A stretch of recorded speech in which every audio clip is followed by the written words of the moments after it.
I got 3/4 of the way through the last video, or through this video, and then got a call on the landline of all things. So we're gonna restart from the top. Ignore everything I've written off here. Anyway, we now have the latitude of our latitude, our LHA to the sun, and the declination of the sun. And we're going to be using this to find in Pub 229 the azimuth. Because if you remember, if you open up to any page in Pub 229, the rightmost column for every value here is the is Z, which is the azimuth, the bearing of the body, if it had these three characteristics. What that means is, just like we've been using it for the LOPs, Pub 229 lists out what the azimuth will always be for the sun in any possible circumstance. So we could find it there. However, because we have non-perfect degree value information here, our latitude isn't exactly a degree and our LHA isn't exactly a degree, we're going to have to, sorry, that was slightly off screen. We're going to have to perform the same interpolation that we normally do for the declination. You know, we take the minutes of the declination and we multiply it by the difference between this declination and then if the declination, if it was 1 degree higher. We have to do that for all three. So it's called triple interpolation. And while at first it seems kind of difficult and complicated, it's actually not really that hard. It's just more of the same. And it can, as a result, get kind of tedious. So again, ignore all of that. But the way we're going to set up this table to perform the triple interpolation is on the side we write declination, latitude, LHA. And then across we're going to write tab Z, which is tabulated Z, so the default Z that we get from the table. Z plus 1. Difference, so just this minus this. And then minutes, which is the minute value of whatever value we're using. And then correction. Okay. And how this is going to work is, firstly, if we just ignored latitude and LHA, and we took the declination, we would find the Z like we normally do. And then just like in an LOP problem, we would go one row down to the declination of 1 degree higher, find the Z for that, take the difference between the two, multiply it by the minutes of the declination divided by 60, and you would get your correction. Now when we move on to latitude, we're going to go back to the original declination value. So if it was originally 20 degrees and we moved up to 21, we're going to go back to 20. And we're going to keep LHA the same as well. And then we're going to do the same process with latitude. So these two are going to stay the same, and then we're going to add 1 degree to the latitude value, which would mean moving over from our column to the next column over. And then for LHA, we're going to go back to our original latitude and our original declination, but we're now going to increase LHA by 1. And because the book is organized by LHA, that means we're going to actually turn the page. So to start, we just need to open up to what our default would be if we took all of these in just their degree value and we ignored their minutes for the time being. So an LHA of 61 degrees, a latitude of 27 degrees, and a declination of 20 degrees. Remember, the book is organized with the first 7 or so latitudes in the first half, and then the second 7 in the second half. So because we're at 27 degrees, we're going to come to this second half of the book. So the section that shows 23 degrees to 30 degrees of latitude. Then we're going to open to the page dedicated to 61 degrees of LHA, right here. And we're going to come down to the 20 degree declination column. So you can see we've got 61 degrees up here. Latitude, same name as declination, which it is. They're both north right now. And we're going to come to the column for 27 degrees. We're going to follow it down until we get 20 degrees of declination. And I already circled it because I already did this video, but we get a value of 83.2 degrees. So we're going to write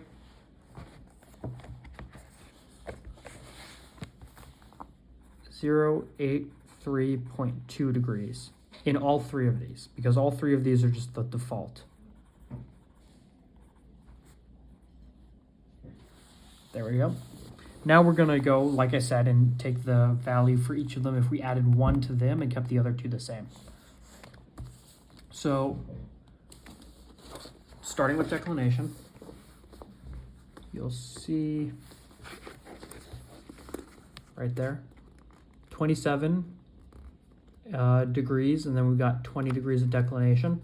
We're going to come 1 down, and the next value is 82.3, or 82.1. So for z plus 1, we'll write 82.1 degrees. Then for latitude, we need to come to the next column over. So if we come back here, you see this is our original value, and we're actually just going to shift over to the next column at the same row, and we get 83.9. 083.9. Then for declination, let me make that a little clearer.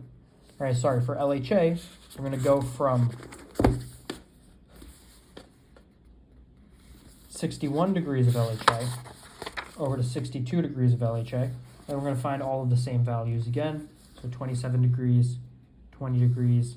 They intersect and get 82.8. We're going to do 82.8 degrees. All right. So now we just need to find the difference between each of these values. So 83.2 to 82.1. That is the subtraction of minus 1.1 degrees. Make sure to keep the plus or the minus. It's going to be important soon. 83.2 to 83.9 is a value of plus 0.7 degrees. And 83.2 to 82.8 is a value of minus 0.4 degrees. Simple. Now for the minutes value, like I said, we're going to take the minutes of whatever value we're working with here and then divide it by 60. So for declination, we had minutes 33.7. So we're going to do 33.7 divided by 60. For latitude, we had 13. So we're going to do 13 divided by 60. And then for LHA, we had 21.3. 21.3 divided by 60. Okay. So then here, we're just going to multiply these together. So we're going to take the difference times this minute fraction here, and that'll give us our correction for specifically that value. So if we take 33.7 divided by 60, multiply it by 1.1, we get minus 0.6178 repeating. I believe I was told by a teacher at one point that the Coast Guard only goes out to 4 decimal places, so you could probably drop the 0.3 repeating, but it's not critical. And if you just save the value in your calculator or just have the memory open, you can recall it every time, but supposedly the most correct answers as per the Coast Guard only come out to 4 decimal places. Then for the next one, we're going to take 13 divided by 60 and multiply that by 0.7. We get positive 0.1516 repeating. And then for the last one, we get 21.3 divided by 60 times 0.4. We get negative 0.142. Okay. Now that we've had these, we add them all together, remembering which ones are positive and which ones are negative. Start with the point. Where is it?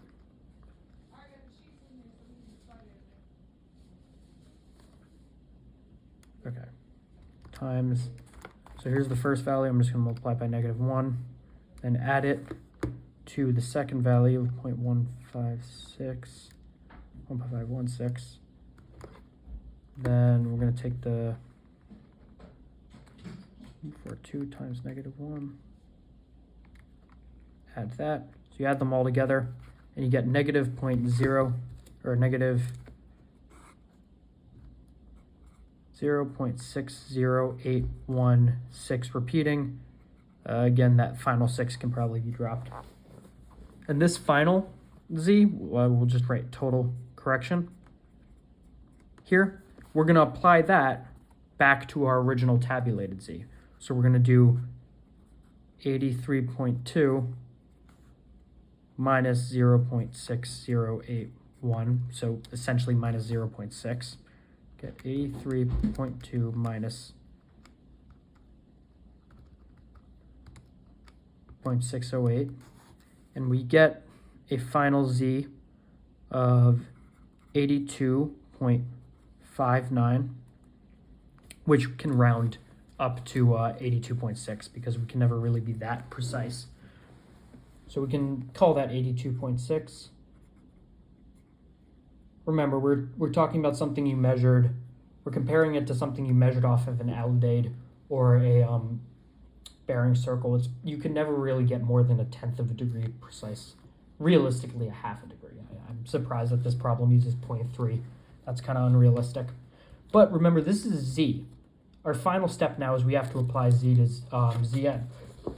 So we come here and we will look at our normal, the table that's provided at the top of every page. Here we go. We use the top because we're in the northern latitude. And we have an LHA of 61, so it's less than 180. And it says here Zn is 360 minus Z. So we're going to come back to this, and we're going to do 360 minus 82.6. 360 minus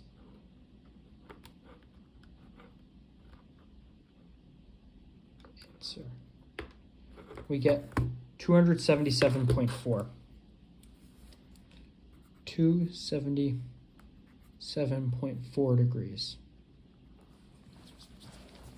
That right there is the true bearing of the sun at our exact time and our exact location. So now that we've actually calculated that, we can get to the compass correction portion where we actually compare the two values. I'm going to set it up like this.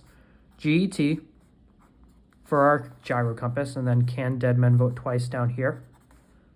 And the reason I make it like this with so much room is because we're going to need to do get twice. Because firstly, we're going to compare our true bearing to the body to the gyro bearing that we got to get our gyro error. Then we're going to compare our gyro heading with our gyro error to get our true heading, because that true heading is what we can use to find our deviation down here. So we're going to start with this. Now our true Zn was 277.4 degrees. If we come over here to our true gyro, to the gyro bearing of the object, it was 279.3. 279.3 degrees. Now you can tell the fact that they're so close means you were probably right. That's an important way to double check yourself. Whenever you get to the point where you have Zn, if it's not reasonably close to what your gyro bearing was, you probably did something wrong. But this makes me confident that we're looking pretty good here. So we'll do 279.3 minus 277.4, and we get 1.89 because I used the original Zn value, so that'll round to 1.9. So we have a gyro error of 1.9 degrees. Remember, gyro plus east equals true. Well, we went down here, so this is actually 1.9 degrees west. So now we can carry that down because we know that gyro error is going to remain true. So we have a gyro error of 1.9 west. If we look back at the beginning of our problem, you see our gyro heading was 124 degrees. So we write 124 here.